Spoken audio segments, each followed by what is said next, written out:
Why, hello there, folks. I am Jewel. I am here with our Ease vlog. I am decaffeinated, so bear with me. We are going to be talking a little bit about something I like to call as discomfort. This is a topic that can become a soapbox real quick, and I'm just going to try to keep it low key, hopefully an easy conversation.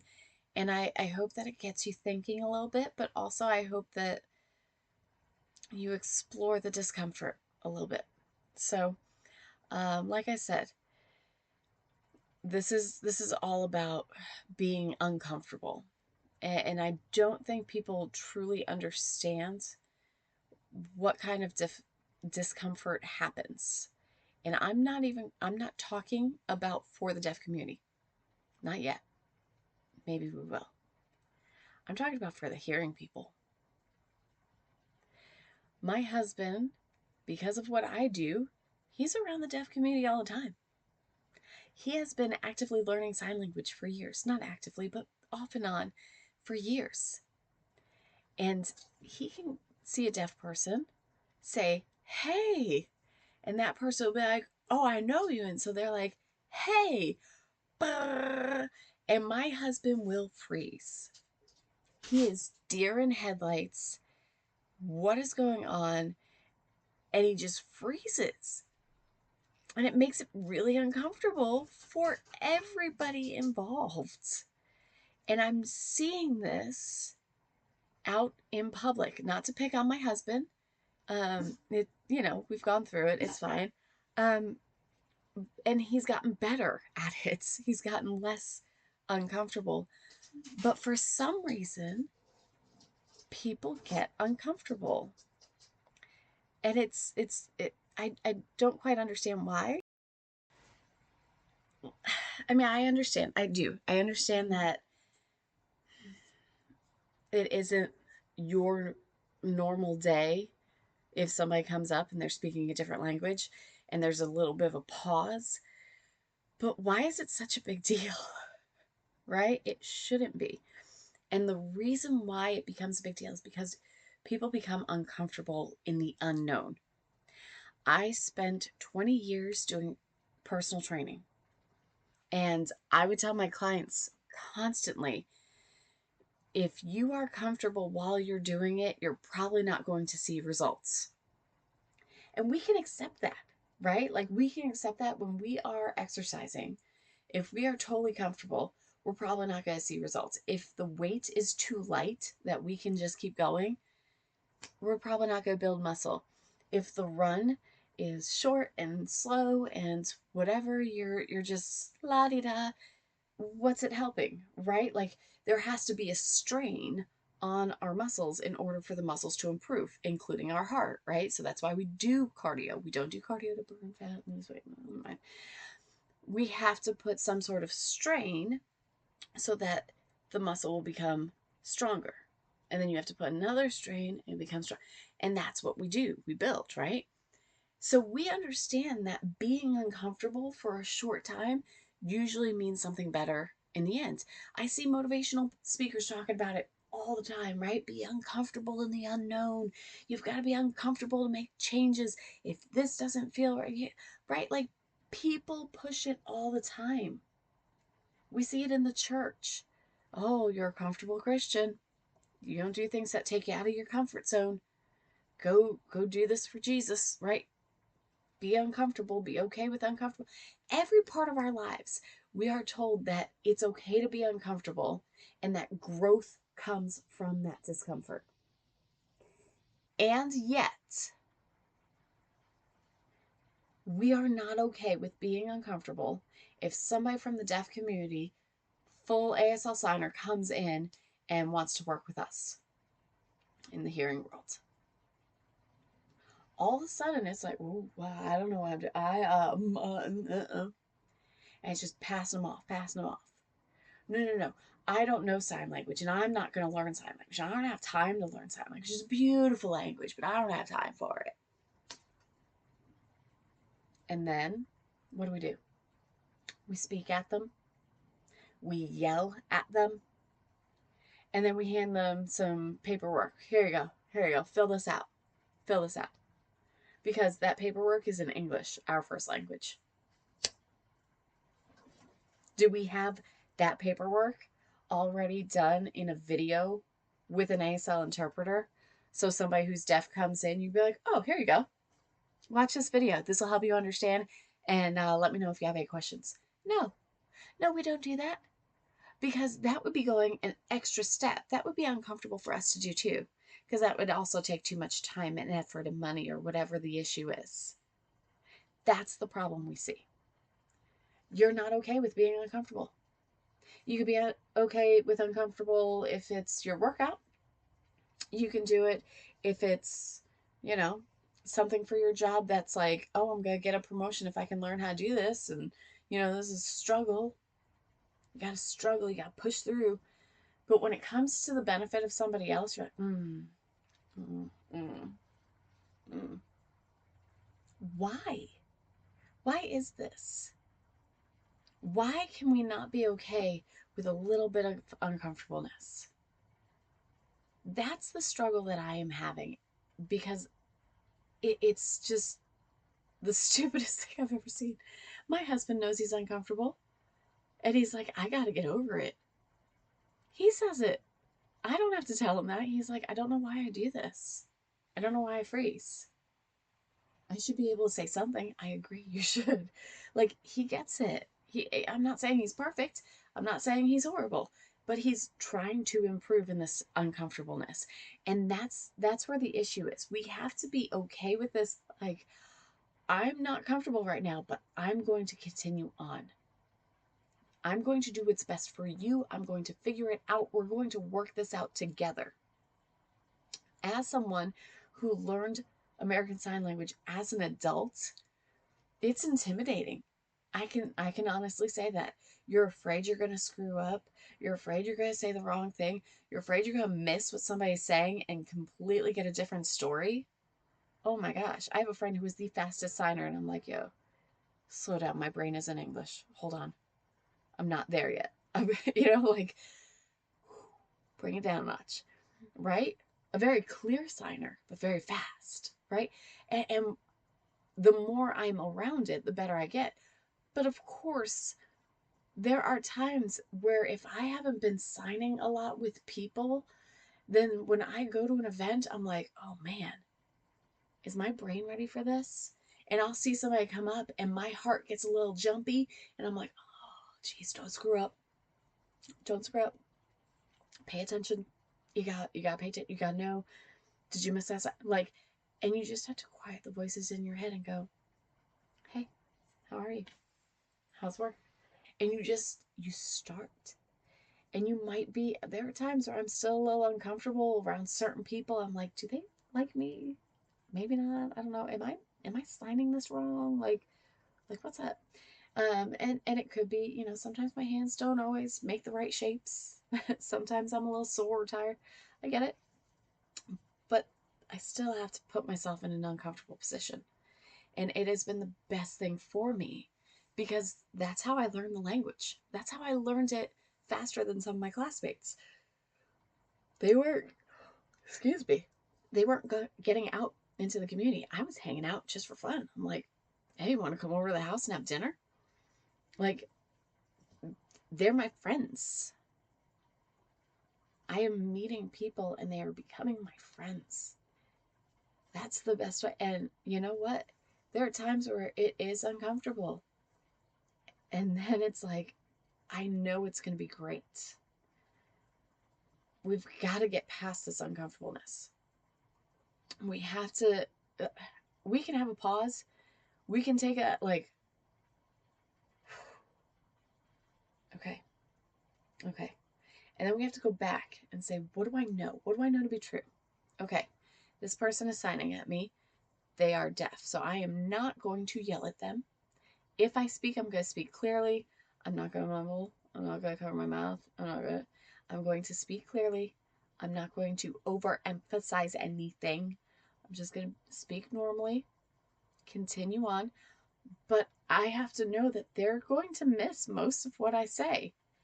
So my brain has to go, okay, what can I do? And we think about it, I know. Let me get out a whiteboard.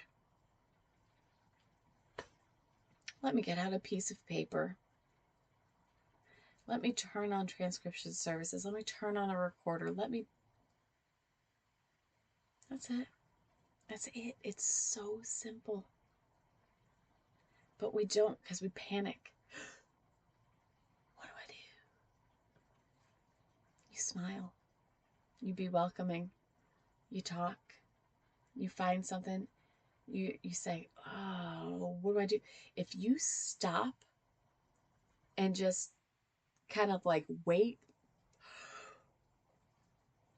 9 times out of 10, they're going to provide their own accessibility, which is exactly what ease is trying to get rid of. We want you to provide the accessibility. We want everybody to be accessible already. We don't want to have to implement certain things. We just want it to be a natural course, but it's going to take time, and we know that. And right now, the deaf community, I mean, I've seen people, they go up, they have to order food, and out comes a piece of paper, and they've already done it. If somebody's already done that for you, you have zero reason to pause. It's not uncomfortable anymore unless you're illiterate. Oh, you wrote it down. Thank you. You want? Okay. Why is that so hard? Right? But our brains just get so lost in this. It's different from me. And I think part of it too, and I'm not trying to, point fingers or anything, but when we think about, go back to when you were a kid, right? The first time you saw somebody with mental disabilities, did you stare? First time you saw somebody in a wheelchair, did you stare? Right? Like we know of kids that kind of, Mommy, why is that man? And the mom's like, hush, hush, hush, hush, hush, hush. Don't say that about him. Like, the guy knows he's in a wheelchair. And we say, oh, well, I don't know why he's in a wheelchair. Could have been an accident. He could have gotten sick. I don't know. Right? And we stigmatize anything that's different. We're like, oh no. Oh, we can't talk about it. Oh, a deaf person knows they're deaf. A blind person knows they're blind. Someone who uses a wheelchair knows that they use a wheelchair. Take the stigma off it. Okay, it's there. It happened. Whether or not they want to talk about it is up to them, not you. But we know that feeling. We know that feeling of the first time you saw somebody and you were like, huh, and you got a little inquisitive about it. And if you're from an older generation like myself, you probably had somebody who was like, shh, don't talk about it. We don't say that. We can't, just let it be. Maybe we're at school, right? We had the kids who went into self-contained classrooms. And that's the thing, they're in self-contained. A lot of times the kids didn't see them. A lot of times we didn't cross paths. They ate lunch at a different time, or they ate lunch in their classroom, or you don't always cross paths. And I know that's where the mainstreaming came in. Like, hey, let's make it so that kids with, who need a 504 are also still in the classroom. So they all learn together. That's great. But there are still kids in that self-contained that a lot of kids didn't even know about. They didn't even know existed. Or they didn't, like, we had things in our school that there was a Best Buddies and they ate lunch. I knew about the program. That's about it. I didn't know who was in it, what happened during that. I wasn't a part of it. It also wasn't presented to me to be a part of it. I think that's interesting. It wasn't one of those things that the school presented and said, hey, if you want to sign up for this. They were just in a classroom by themselves almost all the time. They were the source of ridicule without even being ridiculed. We made fun of other people by calling them names that it wasn't good. The 90s were tough, man. The 90s had a lot of bad things going on that we didn't know. We were ignorant. I'm gonna go with that. I hope that's what it was. And a lot of us grew up out of it and said, oh my God, I can't believe we said stuff like that. I can't believe we did stuff like that. I can't believe I was friends with people who would say those things. Hopefully. But when it actually hits you in the face, when you finally meet people like that, when you actually have conversations, sometimes you get a little uncomfortable. You don't know what to say. It's the same situation. The more we take the stigma off and the more we recognize that people are different and they're a part of our society, the better we'll be. We just got to get over ourselves. Not every person is going to hear. Not every person is going to have perfect vision. Not every person is going to be mentally aware of their surroundings, or not every person is physically capable of doing certain things. We have more of an okayness around things like people who use wheelchairs because the ADA put in ramps, the ADA put in sliding doors, glass, the automatic doors. ADA put in elevators and escalators, and people started coming out, and we saw it more. We saw it more. Now, like, you see somebody in a wheelchair using a wheelchair, you're like, okay, does anybody bat an eye at it? No. But when was the ADA signed into place? If you don't know, look it up. I'll tell you, it's a lot younger than you think. I was alive for it. Not that says much these days. But that's what it comes to. We've got to take people out of this hiding, pushed off to the side, and understand they're part of our society. And the only way to do that is to be uncomfortable for a few minutes of your life and get over yourself. There, I said it. We're uncomfortable. How do you think they feel? They're in the minority, not us. How privileged are we that we get upset that we're uncomfortable? But you take somebody who's been deaf their whole life and force them into our shoes. I'm going to talk at you. I'm going to yell. I'm going to say it louder now because that helps. I'm going to force you to write in your second language. You don't think they're uncomfortable? They've gotten over it, though. That's the thing. Somebody who's been deaf their whole life, they're over it. They're fine. They get over it. But we are too caught up in ourselves to be okay with someone who is different. That's a problem. That's a major problem. So, my call to action: be uncomfortable. Be uncomfortable and put yourself in a location to be uncomfortable. Where do you think you're going to be uncomfortable? How do I find some place that's going to make me feel uncomfortable? I don't know. That depends on you. If you feel that being around a deaf person, or if you've had a deaf person come up to you and you're just like, that makes you uncomfortable, go join a dinner. Go to an ASL dinner.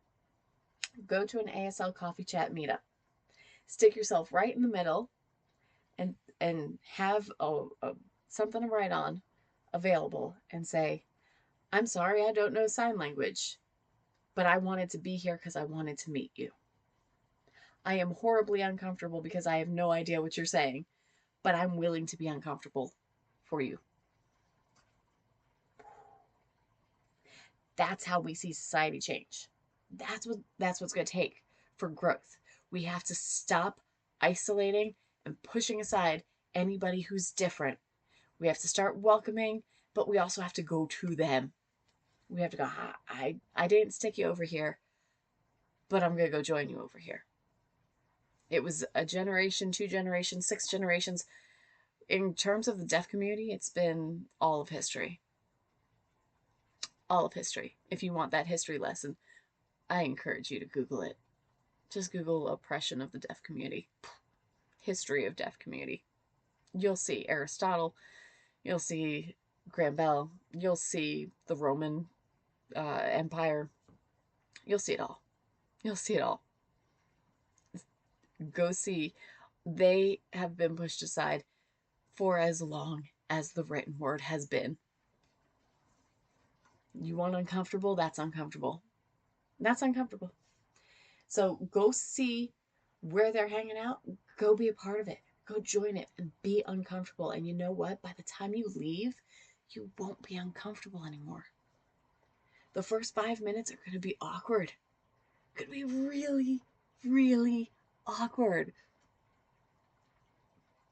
Then 20 minutes in, you're going to realize that you're starting to understand things because you're no longer focused on yourself. You're no longer thinking about how uncomfortable you are, and you're just thinking about them. You're thinking about the person you're trying to talk to. You're thinking about the conversation you guys are having. You might be texting each other or pulling stuff up. You might be thinking, you might just be listening to a story. You might be watching a story. And yourself doesn't matter anymore. And by the time you leave, you won't be uncomfortable. Now, that doesn't mean you won't be uncomfortable the next time you go out somewhere. You might have to go through the process again until it becomes more comfortable. And it might be uncomfortable when somebody comes up to you and says, "Hey, I'm deaf. Can you help me?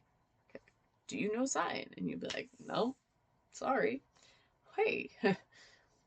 But you might say, "Oh, but I know. Oh, I can."